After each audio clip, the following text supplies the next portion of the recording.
I'll end by saying this. As the regulators and the regulated business people, I know that there are times where we won't always see eye to eye on how to get to a result.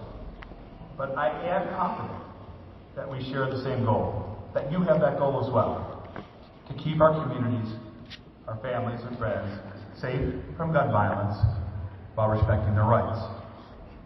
I'm happy to take some questions now if there's time. I don't know the system here, but I think, are you going to read them or?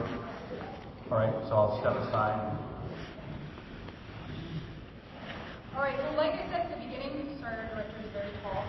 Like I said at the beginning, we're going to have some informational sessions tomorrow. I'm going to go over those real quick. I'm doing that because we have a lot of questions here, and I know we're not going to be able to get through them in the amount of time. So I want you to jot down some notes of those sessions that you want to go to. So beginning tomorrow at 9 a.m., from 9 a.m. until 9:45, 9 to 9:45, we will be presenting on the framework receiver rule. At 9:45, from 9:45 to 10:45, we will present on the Bipartisan Safer Communities Act and the implications on the revised 4473, the version that came out in December. And then at 10:45, we will be doing a presentation on the stabilizing brace rule. And that is an hour and 15 minutes. There is time built in, especially the last one, to get all of your questions answered. After that, from 12:30 to 1 o'clock, there will be an imports review. From 1 to 1:30, we will have our Firearm and Ammunition Technology Division updates. From 1:30 to 2 o'clock, we will have NFA updates.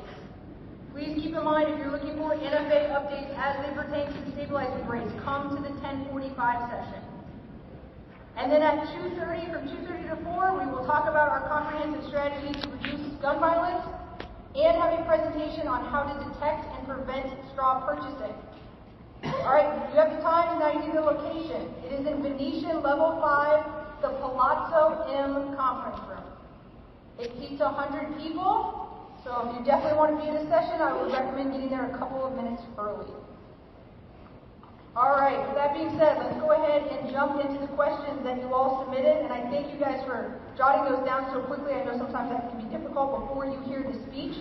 Some of the questions I think our director has already answered, but I'm going to go over those again to make sure we get every single thing that you guys have an interest in answered today.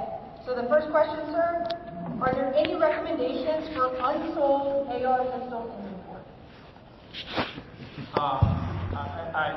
I assume, although I should assume, that the question probably refers to a partially completed receiver. I think so.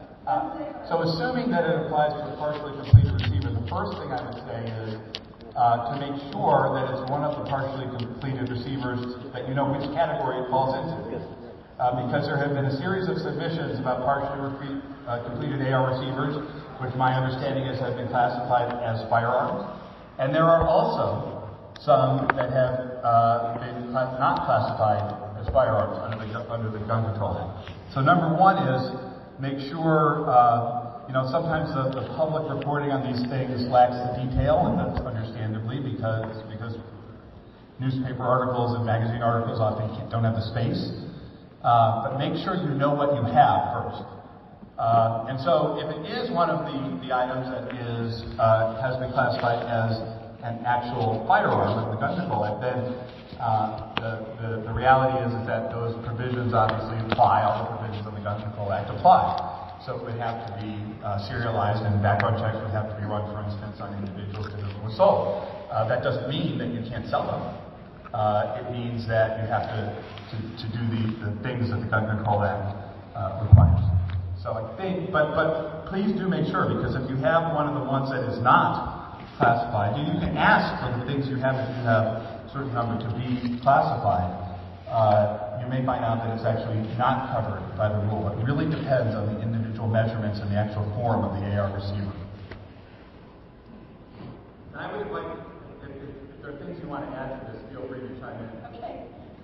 All right, the next question pertains to the stabilizing brace. There are two questions. The first one is, do Title I SOT in possession of a brace pistol have to register it before selling? And then the follow-on to that is, or can you remove the brace and sell it as a pistol?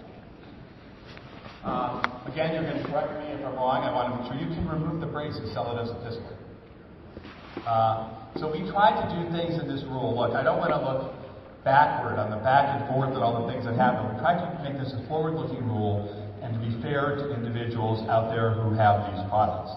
So there's a bunch of different options that a person has who has one of the braces that is covered in configuration with the pistol, what they can do. One thing you can do is you can detach, and there's no longer an NFA weapon.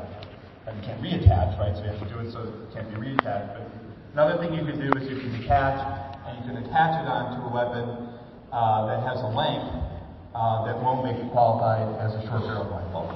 The third thing you can do is you can register. There's a 120-day period after the rule is published that you can apply to register. Now, I would point out also two things. The first is that the first thing I would point out is that the rule has tax forbearance, so that individuals who apply to register this within the statutory scheme do not owe the tax. That's across the board. The second thing is that while you are waiting, once you get an application in, you should save proof that you've applied, screenshot or printout.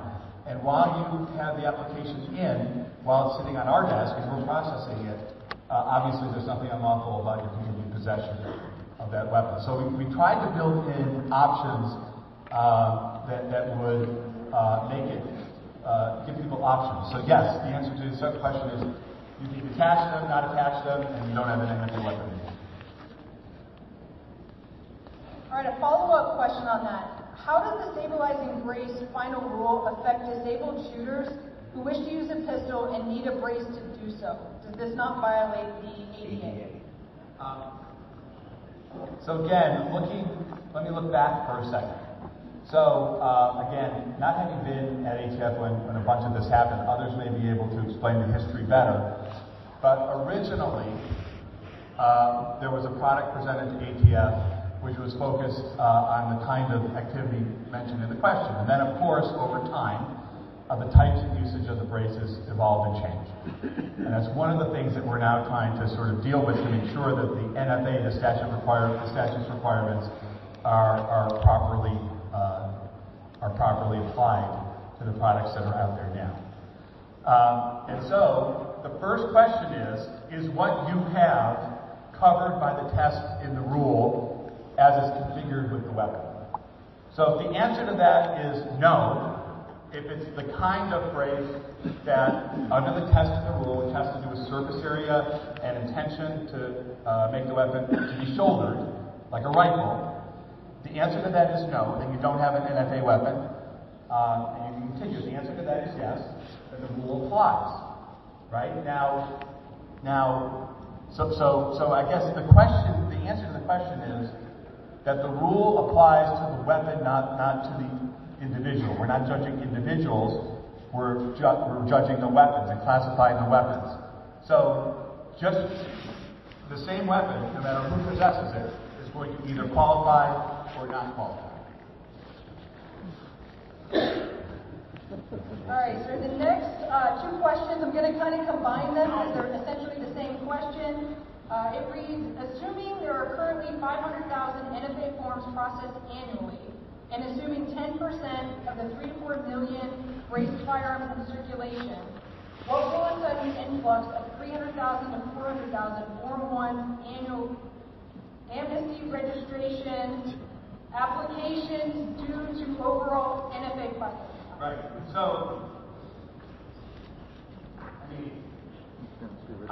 look, I hate to overpromise, but the idea is nothing. That's the idea. In other words, we're surging resources to deal with this particular surge in applications, not to take away from the other application processing.